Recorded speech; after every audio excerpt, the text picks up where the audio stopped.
Hello students, good evening to all of you. Good evening मैं sir. आपके सामने उपस्थित हुआ हूं हमारे पार्ट 4 के लेक्चर के वीडियो के लिए। हमारा टॉपिक चल रहा है introduction to partnership form and partnership for an account.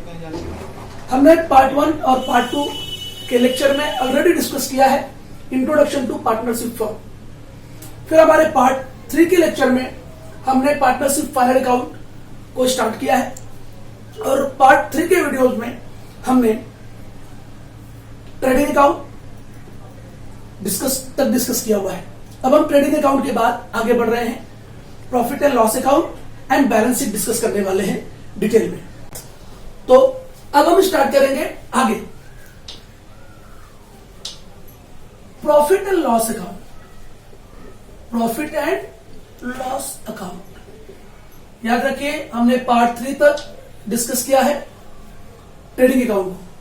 अब हम इस पे आ रहे हैं प्रॉफिट एंड लॉस अकाउंट पर, सेकेंड पार्ट इसका प्रॉफिट एंड लॉस अकाउंट। तो बेटा प्रॉफिट एंड लॉस अकाउंट क्या है? Profit and loss account is a nominal account. अब नॉमिनल अकाउंट का रूल सबको मालूम है, debit all expenses and losses, credit all income gains and profit. तो जैसा रूल है, it is a nominal account. एक बात। सेकेंड,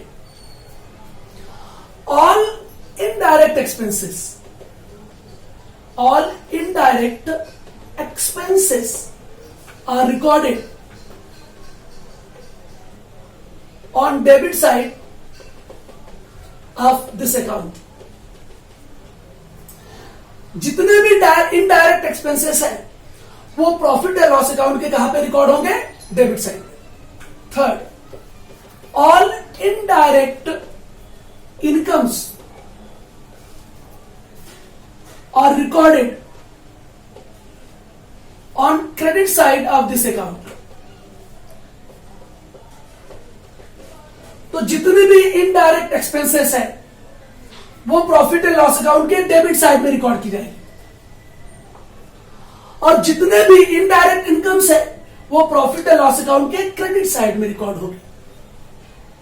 तो ये बात बहुत सिंपल है। अब हमें ये देखना है कि इनडायरेक्ट एक्सपेंसेस क्या है।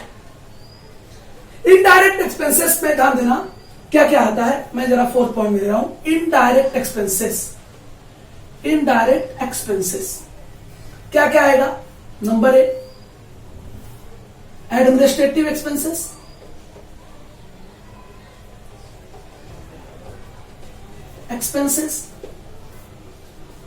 सेलिंग एंड डिस्ट्रीब्यूशन एक्सपेंसेस,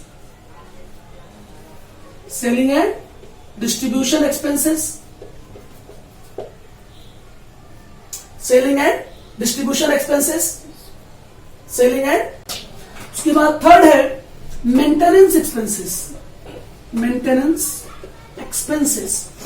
और उसके बाद 4D है फाइनेंशियल एक्सपेंसेस, फाइनेंशियल एक्सपेंसेस। अब हम 1 बाय 1 देखेंगे कि एडमिनिस्ट्रेटिव एक्सपेंसेस में क्या आता है। जैसे office expenses, rent, office rent, salaries, discount, ये सब क्या है? हमारे एडमिनिस्ट्रेटिव एक्सपेंसेस है। हम इसको डिस्काउंट को नहीं रखते हैं, केवल यहां तक लेते हैं। इस टाइप के एक्सपेंसेस जो होंगे हमारे वो एडमिनिस्ट्रेटिव एक्सपेंसेस होंगे। इसके बाद selling and distribution expenses. Selling and distribution expenses में क्या आता है? जैसे travelling expenses, travelling expenses, bad debts, bad debts, free sample distributed, free sample, advertising या एडवर्टीजमेंट। ये सारे एक्सपेंसेस सेलिंग एंड डिस्ट्रीब्यूशन के एक्सपेंसेस, ये सब के सब एक्सपेंसेस डायरेक्ट एक्सपेंसेस हैं और डायरेक्ट एक्सपेंसेस इनडायरेक्ट एक्सपेंसेस है। सॉरी, कौन से एक्सपेंसेस है? Indirect expenses. और ये सारे इनडायरेक्ट एक्सपेंसेस कहां जाएंगे? Debit side of profit and loss account. इसके बाद मेंटेनेंस एक्सपेंसेस, मेंटेनेंस एक्सपेंसेस जैसे रिपेयर्स और रिन्यूअल्स, रिपेयर्स एंड रिन्यूअल्स। हम कोई एसेट रिपेयर करते हैं, रिन्यूअल करते हैं, इस टाइप के एक्सपेंसेस को हम कहते हैं मेंटेनेंस एक्सपेंसेस। ये भी इनडायरेक्ट एक्सपेंसेस है और जाएगा प्रॉफिट एंड लॉस अकाउंट के डेबिट में। फिर आता है फाइनेंशियल एक्सपेंसेस। ये फाइनेंशियल एक्सपेंसेस क्या है? हम बिजनेस को रन करने के लिए कभी कभी लोन लेते हैं, और जब लोन लेते हैं तो लोन पर क्या पे करते हैं? इंटरेस्ट। अगर हम लोन पर इंटरेस्ट पे करते हैं तो interest on loan, interest on loan, इस तरह का एक्सपेंसेस होता है वो फाइनेंशियल एक्सपेंसेस होता है। तो this is clear cut information about indirect expenses. Indirect expenses को हमने ABCD 4 पार्ट्स में डिवाइड किया। Administrative expenses, selling and distribution expenses, maintenance expenses, financial expenses, और इसके सब एग्जांपल्स हैं, और ये सब के सब कहा जाते हैं प्रॉफिट एंड लॉस अकाउंट के डेबिट साइड में। इसके बाद हमारा है इनडायरेक्ट इनकम्स। क्या है? Indirect incomes, indirect incomes. तो इनडायरेक्ट इनकम पे हमारे हैं। अब all indirect incomes are recorded on credit side of this account, मतलब प्रॉफिट एंड लॉस अकाउंट के क्रेडिट साइड में रिकॉर्ड की जाती है। अब इनडायरेक्ट इनकम्स क्या है उसको मैं एग्जांपल में बता देता हूं आपको। जैसे रेंट रिसीव्ड, डिस्काउंट रिसीव्ड, ये सब इनकम हो जाएगा बिजनेस का। Rent received, discount received, dividend on share, dividend received, dividend. इसका बैड डेब्ट रिकवर्ड, बैड डेब्ट रिकवर्ड, और सारे ढेर सारे एग्जांपल्स हैं। ये सब क्या है? हमारी इनडायरेक्ट इनकम है, और ये सब इनडायरेक्ट इनकम कहा जाएगी प्रॉफिट एंड लॉस अकाउंट के क्रेडिट साइड में। तो अब हम सीखेंगे balancing of profit and loss account. तो बहुत ध्यान से ये सारे पॉइंट्स आप लोग पहले नोट कर लीजिए कि प्रॉफिट एंड लॉस अकाउंट के डेबिट साइड में देखो क्या जा रहा है, प्रॉफिट एंड लॉस अकाउंट के क्रेडिट साइड में क्या जा रहा है।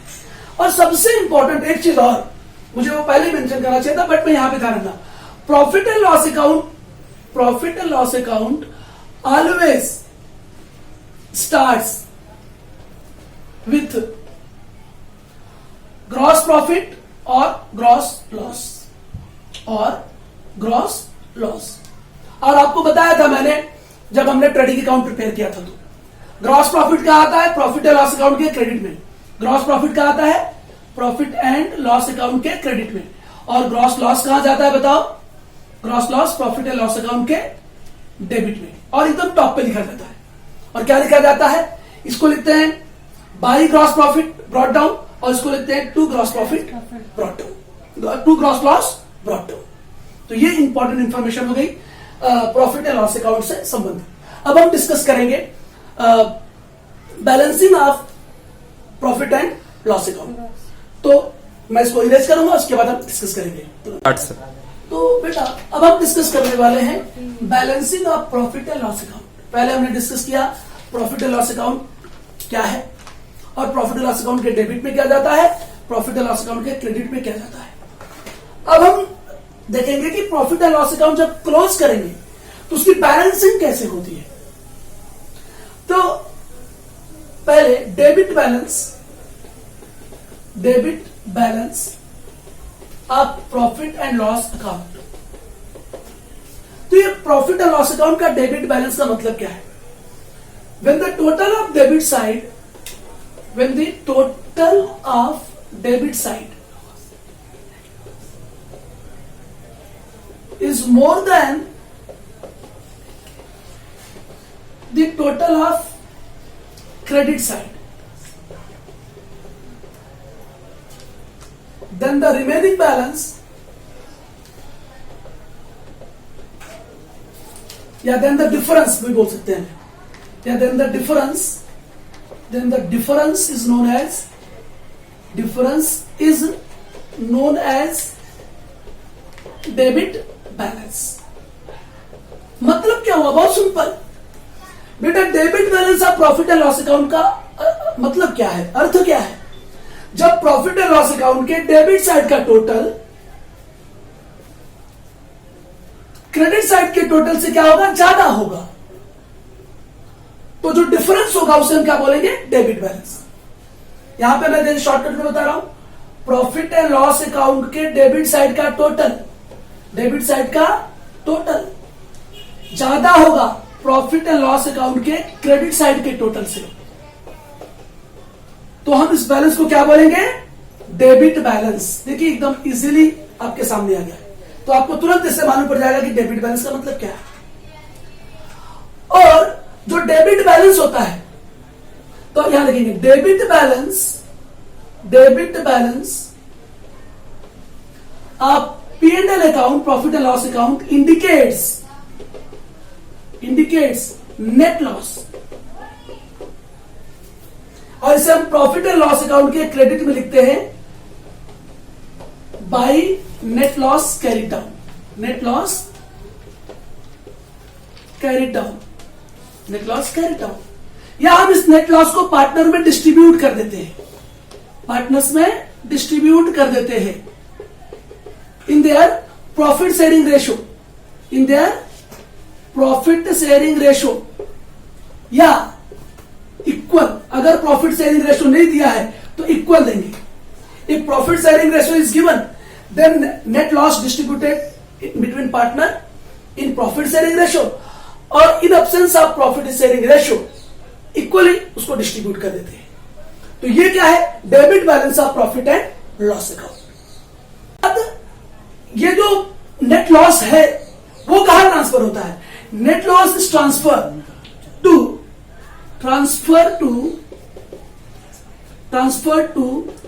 द पार्टनर्स कैपिटल और करंट अकाउंट,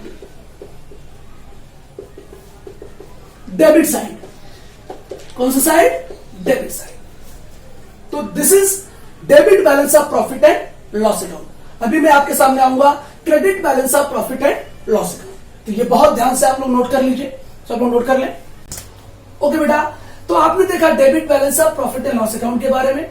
दो बातें फिर से मैं देखो यहां पे इंडिकेट कर दे रहा हूं, debit balance of profit and loss account indicates net loss.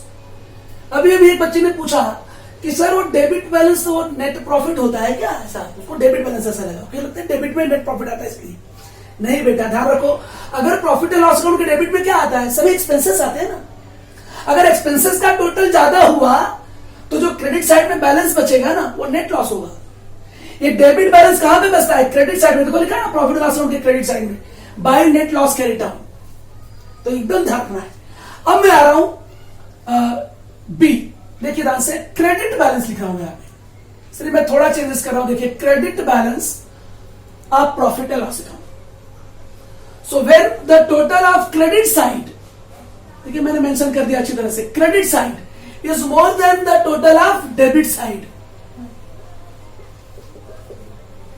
then the difference is known as credit balance। ये देखो कितना सिंपल हो गया। तो अगर प्रॉफिट एंड लॉस अकाउंट के क्रेडिट साइड का टोटल डेबिट साइड के टोटल से ज्यादा होगा तो उस डिफरेंस को हम क्या कहेंगे, क्रेडिट बैलेंस। और इसमें प्रॉफिट एंड लॉस अकाउंट का डेबिट साइड का जो टोटल है वो क्रेडिट साइड के टोटल से कम होगा, यानी कि क्रेडिट साइड का टोटल क्या होगा, ज्यादा होगा, तो उसे क्या बोलेंगे, क्रेडिट बैलेंस। विच बैलेंस, क्रेडिट बैलेंस। नाउ ये देखो, credit balance of profit and loss account indicates net profit. बेटा जब प्रॉफिट एंड लॉस अकाउंट के क्रेडिट साइड का टोटल ज्यादा होगा तो मतलब प्रॉफिट एंड लॉस अकाउंट के क्रेडिट में क्या आता है, सभी इनडायरेक्ट इनकम्स आते हैं। अरे भाई जब इनकम का टोटल ज्यादा होगा तो क्या आएगा, प्रॉफिट आएगा। तो credit balance of profit and loss account indicates net profit, यानी कि क्रेडिट साइड का टोटल जब ज्यादा होगा तो क्रेडिट बैलेंस होगा, और क्रेडिट बैलेंस को क्या कहते हैं, नेट प्रॉफिट। तो प्रॉफिट एंड लॉस अकाउंट के कहां पर आएगा, ये डेबिट साइड में आएगा। क्या लिखेंगे इसको, to net profit carried down. क्या लिखेंगे, to net profit carried down, और ये पार्टनर्स को डिस्ट्रीब्यूट कर देंगे। प्रॉफिट शेयरिंग रेशो में अगर प्रॉब्लम है प्रॉफिट शेयरिंग रेशो दिया है तो प्रॉफिट शेयरिंग रेशो में अगर प्रॉफिट शेयरिंग रेशो नहीं दिया है तो फिर इक्वल डिस्ट्रीब्यूट करेंगे, इक्वली डिस्ट्रीब्यूट कर देंगे। और जो नेट प्रॉफिट है बिजनेस का, पार्टनरशिप फर्म का, वो कहां ट्रांसफर होगा? ट्रांसफर टू पार्टनर्स कैपिटल और current account credit side. Which side? Credit side. So this is the complete information about credit balance of profit and loss account. तो बच्चा, हमने क्या क्या डिस्कस किया? हमने आज अभी इस पार्ट में डिस्कस किया प्रॉफिट एंड लॉस अकाउंट के बारे में। क्या होता है profit and loss account? Profit and loss account के डेबिट में क्या जाता है और क्रेडिट में क्या जाता है।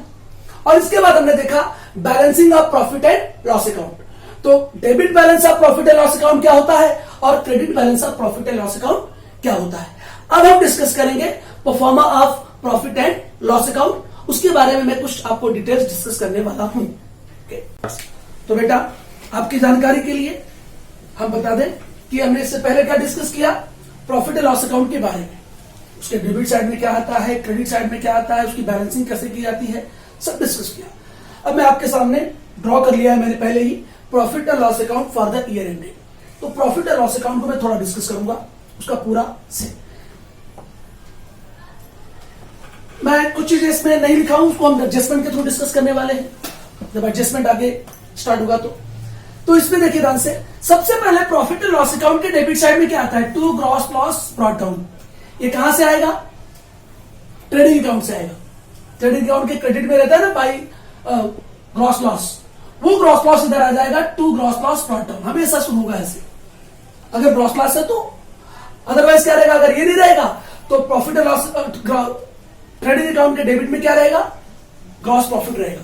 और ग्रॉस प्रॉफिट को क्या लिखने का? यहां पर क्रेडिट साइड में लिखने का। दोनों में से कोई एक रहेगा, दोनों नहीं रहेगा बेटा, कोई एक रहेगा। अब देखिए डेबिट साइड में मैंने आपसे डिस्कस किया 4 टाइप के एक्सपेंसेस होते हैं जो डिस्कस किया। वो सारे एक्सपेंसेस लाइन से लगभग लिखे हुए यहां पर, जैसे to salaries and wages, to salaries and wages या टू सैलरी केवल। टू अनप्रोडक्टिव वेजेस, अगर प्रोडक्टिव वेजेस होगा तो ट्रेडिंग के डेबिट में जाएगा। To office expenses, to insurance, to telephone expenses, to printing and stationery, to repairs and renewals, to audit fees, to sundry expenses, to depreciation on fixed asset. 11th में हमने already discuss किया इसके बारे में है। तो to depreciation on fixed asset. और इसके बाद ये बैड डेट का एडजस्टमेंट, ये थोड़ा सा मैं डिस्कस करने वाला हूं आप लोगों को अच्छे से। टू एक्सपोर्ट ड्यूटी, ये कौन सा ड्यूटी है? Export duty. To interest paid, to interest on capital, to discount allowed, to interest on loan, to loss on sale of asset या to loss on sale of investment भी आता है। तो ऐसी तमाम बातें हैं, आती हैं। और अगर क्रेडिट साइड का टोटल ज्यादा रहा तो डेबिट में क्या आता है? To net profit carry down. और इस नेट प्रॉफिट को हम किसको बांट देते हैं, किसमें डिस्ट्रीब्यूट कर देते हैं? पार्टनर्स में डिस्ट्रीब्यूट कर देते हैं। प्रॉफिट शेयरिंग रेशो में, या प्रॉफिट शेयरिंग रेशो प्रॉब्लम में नहीं दिया है तो इक्वली डिस्ट्रीब्यूट कर देते हैं, वो मैं बता दूंगा आपको भी। इसी प्रकार से देखिए प्रॉफिट एंड लॉस अकाउंट के क्रेडिट में क्या क्या है। सबसे पहले स्टार्ट हो सकता है किससे? ग्रॉस प्रॉफिट से।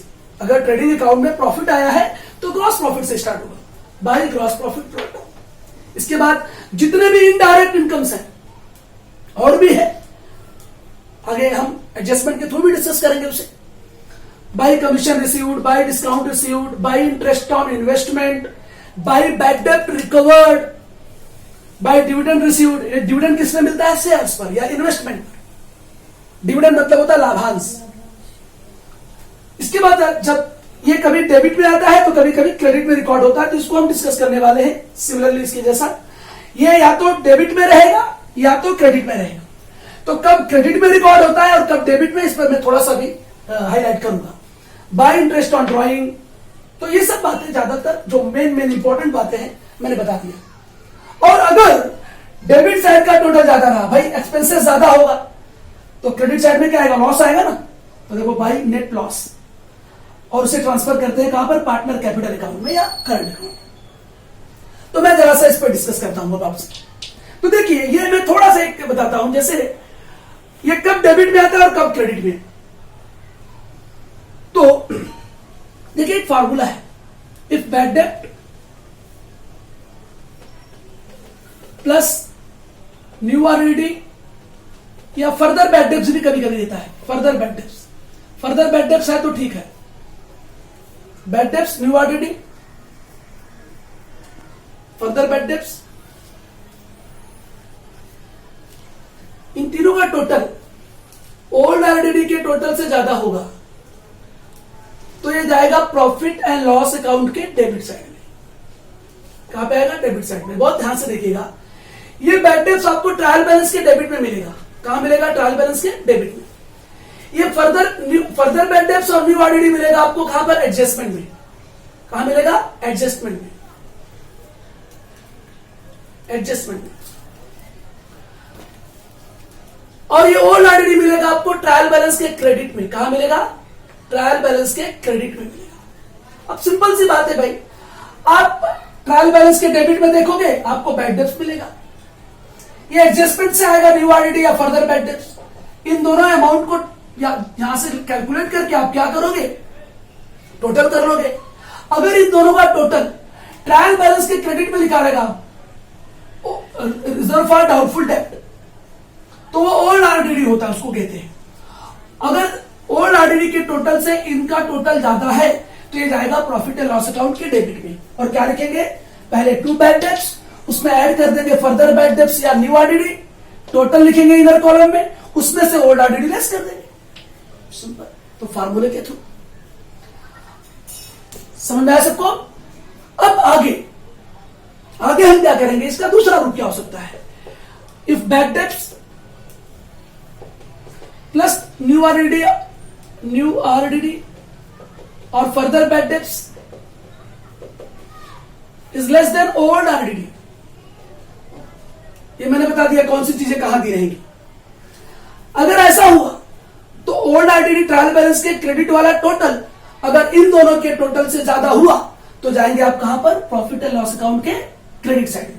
क्या लिखेंगे? पहले by old RDD trial balance से, फिर लेस कर देंगे बैड डेब्ट्स और फिर उसमें जो बचेगा अमाउंट उसमें से लेस कर देंगे न्यू आरडीडी और जो अमाउंट बचेगा यहां पे आउटर में जाएगा। तो कब डेबिट साइड में आएगा और कब ये प्रॉफिट एंड लॉस अकाउंट के कहां आएगा? क्रेडिट साइड में आएगा। ये मैंने आपको यहां पर क्या कर दिया? इंडिकेट कर दिया। इन दोनों में से कोई भी एक चीज होगा, या डेबिट में या क्रेडिट में। तो ये हुआ हमारा प्रॉफिट एंड लॉस अकाउंट। लेकिन इसके अंदर एक बात और समझा दूं मैं कि याद रखो बेटा, अगर क्रेडिट साइड टोटल ज्यादा हुआ, मैंने तो वैसे प्रॉफिट एंड लॉस अकाउंट में समझा दिया बैलेंसिंग के बारे में, तो बैलेंसिंग के बारे में हमने समझा दिया है ऑलरेडी। तो इसका मतलब ये आपका क्लोज होता है क्या? Profit and loss account. अब हम आएंगे बैलेंस शीट पर सर। तो हम अब डिस्कस करने वाले हैं बैलेंस शीट के बारे में, जो कि बहुत इंपॉर्टेंट है। तो मैं यहां पे हेडिंग दे रहा हूं इसका बैलेंस शीट। बैलेंस शीट, अगर मैं इसको बैलेंस शीट को डिफाइन करूं तो what is balance sheet? Balance sheet is a financial statement prepared to know the exact financial position of the business at the end of the financial year. मैं जरा सा इसको लिख देता हूं। Balance sheet is a financial statement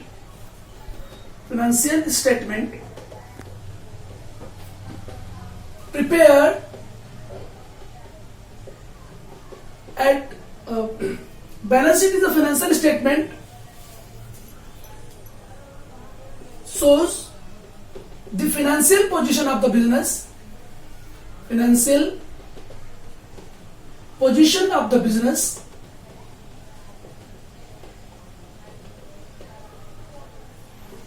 at the end of the financial year or accounting year. Financial year or accounting year. एक चीज। Secondly, balance sheet is not an account. बहुत ध्यान देना सब लोग। Balance sheet is not an account, it is a statement. तो ये statement किस चीज का है? Statement of profit and loss, statement of assets and liabilities. तो statement of assets and liabilities. तो ध्यान रखना 3 बातें। Balance sheet is not an account, it is a statement. और स्टेटमेंट किस चीज का है? Statement of assets and liabilities.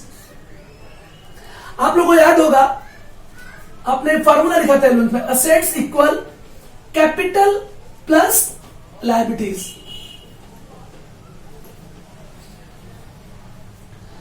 और बैलेंस शीट, एक मैं कच्चा फिगर बना रहा हूं, यहां पे देखिए रफ फिगर में, ये बैलेंस शीट हमारी है। ये बैलेंस शीट का क्या है? ये राइट हैंड साइड है, राइट हैंड साइड, और ये क्या है? लेफ्ट हैंड साइड है। बैलेंस शीट के लेफ्ट हैंड साइड में क्या होता है? लायबिलिटी साइड होती है। कौन सी साइड होती है? लायबिलिटीज। और बैलेंस शीट की राइट हैंड साइड क्या होती है? असेट साइड होती है। बैलेंस शीट अकाउंट नहीं है, इसलिए इसमें डेबिट और क्रेडिट नहीं लिखा जाएगा, टू और बाय नहीं लिखा जाएगा। ये तो बता दिया मैंने, आपने 11th में भी देखा है। तो ये लायबिलिटी साइड जो होती है वो लेफ्ट हैंड साइड होती है, और असेट साइड क्या होती है? राइट हैंड साइड होती है। अब मैं यहां पर डिस्कस करने वाला हूं टाइप्स ऑफ असेट्स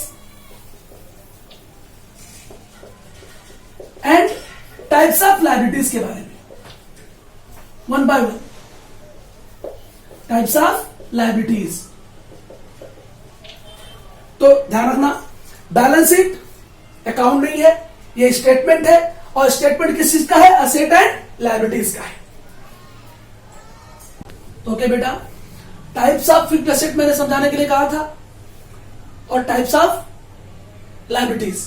बट हमने पहले टाइप्स ऑफ असेट्स का एक चार्ट बनाया हुआ है और एक बैलेंस शीट बना लिया उसके साथ ही समझाने के लिए, आपकी समझदारी के लिए कम समय लगे इसलिए मैंने पहले ड्रॉ कर लिया है। तो देखिए टाइप्स ऑफ असेट्स, इसमें फर्स्ट टाइप है फिक्स्ड एसेट, सेकेंड फ्लोटिंग और करंट असेट, और थर्ड है क्या? Fictitious asset. Fixed asset is again divided into two type, tangible assets and intangible assets. Fixed asset क्या होता है? Fixed assets are the assets which are used in the business, not for sale, not for sale या not for resale। हम asset purchase करते हैं business के लिए, उसको रीसेल के लिए नहीं है। बिजनेस के अंदर बिजनेस को चलाने के लिए वो असेट परचेस करते हैं, और for long period of time के लिए होता है बिजनेस में, तो उसको हम कहते हैं फिक्स्ड एसेट। जैसे फॉर एग्जांपल देखो यहां पर, इसलिए मैंने बैलेंस शीट का असेट साइड ड्रॉ किया हुआ है। जैसे देखो land and building, plant and machinery, furniture and fixture, motor vehicle, office equipment, ये सब क्या है? फिक्स्ड एसेट है। सिंपल। तो जो असेट हम बिजनेस में परचेस करते हैं बिजनेस के यूज के लिए, नॉट फॉर रीसेल, और that asset are used in the business for long period of time, that is called as fixed asset. और इसके एग्जांपल देखिए, land and building, plant and machinery, furniture and fixture, motor vehicle, office equipment, और भी चीजें ऐसी आएंगी, computer, बहुत सारी चीजें। इसके बाद क्या है? Fixed asset is again divided into two types, tangible assets and intangible assets. ये 11th में पढ़ा आपने। Intangible assets are those assets which can be touched and felt या feel. For example, land and building, plant and machinery, furniture and fixture, motor vehicle, ये सब क्या है? Tangible fixed assets। और intangible fixed assets क्या है? Intangible assets क्या है? Intangible assets are those assets which cannot be touched and feel. But the money value of that asset are countable. ध्यान रखना। फॉर एग्जाम्पल देखो ध्यान से, गुडविल, ट्रेडमार्क, कॉपीराइट, पेटेंट, ये सब क्या है? इंटेंजिबल फिक्स्ड एसेट्स है। क्या है? देखो ये मैंने एरो यहां पे कर दिया, इसलिए बैलेंस शीट बनाया हुआ है। मैंने टेंजिबल फिक्स्ड एसेट के बारे में क्या बताया? ये देखिए आपके पास एग्जाम्पल है। और इनटेंजिबल एसेट्स क्या है? ये देखिए, गुडविल है, ट्रेडमार्क है, कॉपीराइट है, पेटेंट्स है, इसकी कुछ तो मनी वैल्यू होती है ना। All these are measured in terms of money. ये हमें दिखाई नहीं देता। गुडविल किसको दिखाई देता है? Goodwill is the reputation of the business which is earned bye the business over a period of तो ये सब मनी वैल्यू है, लेकिन हमें दिखाई नहीं देता, ट्रेडमार्क दिखाई देता है, कॉपीराइट, पैटेंट, ये सब चीजें क्या है, इंटेंजिबल एसेट से। इसके बाद आता है फ्लोटिंग और करंट एसेट। एक ऐसी एसेट जिसकी वैल्यू फ्रीक्वेंटली चेंज होती है, ऐसा एसेट जिसकी वैल्यू फ्रीक्वेंटली चेंज होती है उसे हम क्या कहते हैं, या बहुत ही कम समय के अंदर वो खत्म भी हो जाता है, ऐसे एसेट को हम करंट एसेट कहते हैं। जैसे देखिए आप करंट एसेट में देखिए, यहां पर लोन गिवन बोल सकते हैं आप, bill receivable, sundry debtor, cash in hand, cash at bank या बैंक बैलेंस, प्रीपेड एक्सपेंसेस, ये सब एग्जांपल किसके हैं बताइए, करंट एसेट के हैं। These are the best example of current asset. Once again देखिए करंट एसेट की एग्जांपल में क्या दे रहा हूं, loan given, bill receivable, sundry debtor, cash in hand, cash at bank या बैंक बैलेंस, प्रीपेड एक्सपेंसेस, ये कुछ एग्जांपल किसके हैं, फ्लोटिंग और करंट एसेट। और याद रखिए फ्लोटिंग और करंट एसेट परमानेंट नहीं होती है, इसकी वैल्यू फ्रीक्वेंटली चेंज होती रहती है, कम समय में उसकी वैल्यू बदलती रहती है, या एक साल के अंदर इसकी वैल्यू खत्म भी हो जाती है। ऐसे एसेट को हम क्या कहते हैं, फ्लोटिंग या करंट एसेट कहते हैं। इसके बाद मैंने लिया है फिक्टिशियस एसेट। ये तो जबरदस्त है।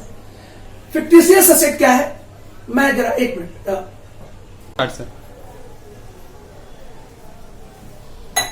थोड़ा प्यास लग गई थी। हाँ, अब हम आते हैं किस पर है, fictitious asset. Fictitious assets are intangible assets. ये भी क्या होती है, इंटेंजिबल एसेट्स होती है बेटा, intangible asset which do not have realizable value. realizable value मतलब है sellable value, इसे हम सेल नहीं कर सकते, इसकी कोई भी realizable value नहीं होगी। और इसका बहुत बड़ा और सिंपल एक एग्जांपल है बेटा, जब आप बिजनेस फॉर्म करते हैं, कोई भी बिजनेस फॉर्म करते हैं, तो बिजनेस फॉर्म करने में जो भी एक्सपेंसेस आता है उसको हम क्या कहते हैं, प्रिलिमिनरी एक्सपेंसेस। प्रिलिमिनरी एक्सपेंसेस, हम कोई बिजनेस शुरू कर रहे हो तो बिजनेस को शुरू करने में बहुत सारे एक्सपेंसेस करने पड़ते हैं, वो एक्सपेंसेस जो हमारा होता है वो प्रिलिमिनरी एक्सपेंसेस होता है। लेकिन इस preliminary expenses are the important part of business, हम इसे बिजनेस एक्सपेंसेस भी बोलते हैं। क्या बोलते हैं, बिजनेस एक्सपेंसेस। बिजनेस को स्थापित करने में एक्सपेंसेस लगता है, तो ये हम क्या कर सकते हैं, रियलाइजेबल वैल्यूज की नहीं होती है, लेकिन फिर भी ये क्या है, असेट क्रिएट करता है, ये असेट क्रिएट करता है। अगर मान लीजिए मुझे बिजनेस स्टार्ट करना, मैं कोई खर्च ही नहीं करूं, कोई सामान खरीदूं नहीं, कुछ और नहीं करूं, प्रमोशन ना करूं, कुछ नहीं करूं, तो बिजनेस जमेगा क्या, नहीं। तो याद रखो बेटा, फिक्टिशियस एसेट्स जो होता है ये इंटेंजिबल एसेट होता है, इसकी कोई भी रियलाइजेबल वैल्यू नहीं होती है। रियलाइजेबल वैल्यू मतलब सेलेबल वैल्यू। कौन सी value, which do not have realisable value, ध्यान रखना, which do not have realisable value, realisable value, इसकी कोई भी रियलाइजेबल वैल्यू नहीं होती है। For example preliminary expenses, preliminary expenses is also called as business expenses, और बिजनेस एक्सपेंसेस को प्रिलिमिनरी एक्सपेंसेस कहते हैं, और ये इंटेंजिबल एसेट होता है जिसे हम फिक्टिशियस एसेट की कैटेगरी में रखते हैं। तो ये भी आता है बैलेंस शीट के एसेट साइड में। तो ये हो गया आपका टाइप्स ऑफ एसेट्स। अब मैं लायबिलिटीज के बारे में एक्सप्लेन करूंगा, इसके लिए मैं पहले टाइप्स ऑफ लायबिलिटीज को एक्सप्लेन करूंगा। तो बेटा अब हम डिस्कस करने वाले हैं टाइप्स ऑफ लायबिलिटीज के बारे में, जो कि बैलेंस शीट की लायबिलिटी साइड को कवर करेगा। देखिए वैसे तो बैलेंस शीट की लायबिलिटीज में सबसे पहले पार्टनर कैपिटल अकाउंट, उसके बाद पार्टनर करंट अकाउंट, हमेशा ये टॉप पे रहेगा बेटा, और कहीं मत लिखना इसको, यही आपको दर्शाना है। फिर जैसे रिजर्व फंड है, प्रोविडेंट फंड है, लोन टेकन फ्रॉम फादर है, बैंक लोन है, सन्ड्री क्रेडिटर है, इसमें हम रिकॉर्डेड परचेसेस ऐड कर लेने का, और उसमें से less reserve for discount on creditor, अगर एडजस्टमेंट में दिया है तो, अदरवाइज नहीं, लेस करके आउट कर निकालेगा। बिल पेबल है, बैंक ओवरड्राफ्ट है, outstanding expenses, income received in advance, ये सब कहाँ आते हैं, बैलेंस शीट के लायबिलिटी साइड में। अब ध्यान दीजिए यहां पर टाइप्स ऑफ लायबिलिटीज में हमने पहले कहा fixed liabilities, the liabilities which are used या which are remain in the business for long period of time, that is called as long term liabilities. जो फिक्स्ड लायबिलिटीज होती है ना बिजनेस में लॉन्ग टर्म के लिए रहती है, इसलिए उसको हम लॉन्ग टर्म लायबिलिटीज कहते हैं। जैसे which are repayable over a long period of time, ऐसे लायबिलिटीज तो पे करनी है, कोई भी लायबिलिटीज हो वो पे करनी ही करनी है। अब आप बोलेंगे सर कैपिटल भी बिजनेस की लायबिलिटी है।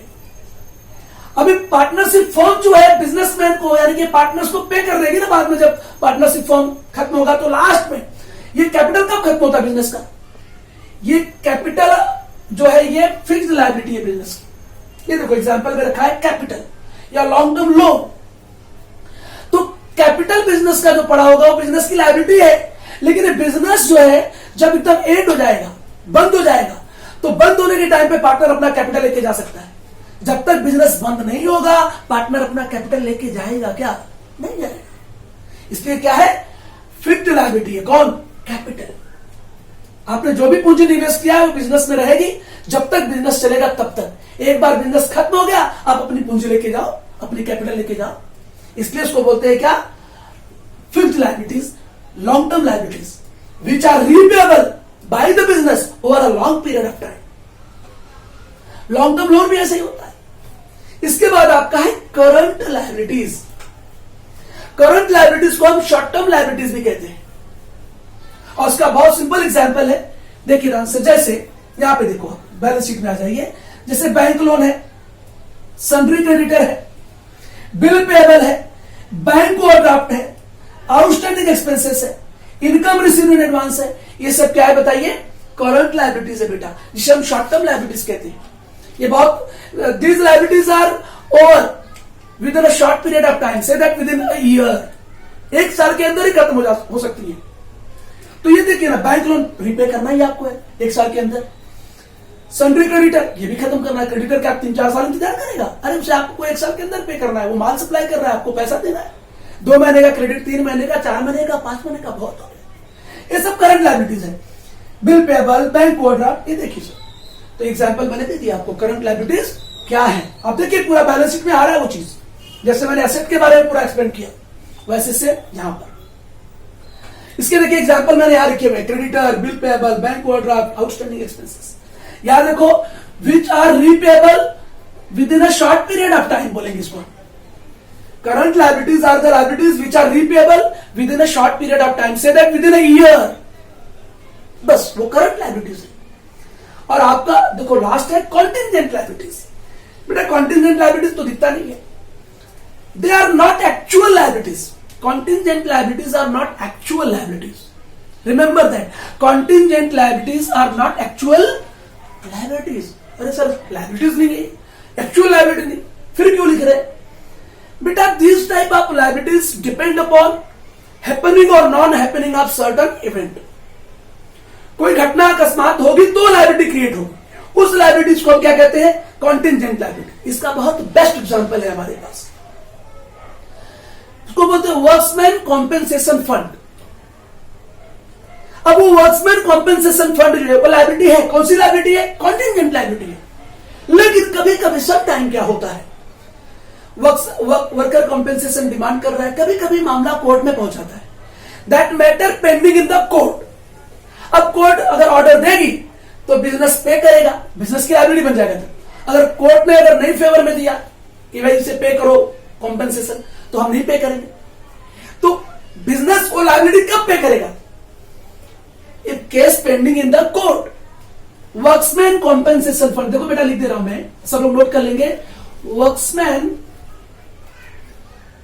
कॉम्पेंसेशन फंड, कॉम्पेंसेशन फंड, ये जो होता है कॉन्टिजेंट लायबिलिटी होती है। लेकिन जैसा मैंने कहा they are not actual liability. These liabilities depend upon happening or non-happening of certain event. अब certain event क्या है? वर्कर्स ने डिमांड किया कि मुझे कॉम्पेंसेशन चाहिए, कोई कारण घटा होगा इसलिए मांग रहा होगा वो। लेकिन मामला अगर कोर्ट में चला गया तो कोर्ट अगर बोलेगा कि इसे पे करो तो फिर बिजनेस की लायबिलिटी हो जाएगी, बिजनेस उसे पे करेगा। कोर्ट ने अगर बोला कि नहीं पे करना है तो काहे की लायबिलिटी? तो किस पर डिपेंड हुआ वो? Happening of certain event. तो कॉन्टिजेंट लायबिलिटी समझना है सबको। और अंत में क्या होगा? देखिए मैंने सब लायबिलिटीज और सारे एसेट्स के बारे में एक्सप्लेन कर दिया। कुछ पॉइंट्स होंगे आप टेक्स्ट बुक से भी ला सकते हैं, इसके अंदर है। अंत में फाइनली क्या होगा, देखो यहां पर ये finally, this is the final result. Finally balance sheet will be tally. क्या हो जाएगी balance sheet? Tally. That means asset side total and liability side total will become equal. हमारी बैलेंस शीट क्या हो जाएगी? लास्ट में टैली हो जाएगी। ओके, थैंक यू, धन्यवाद।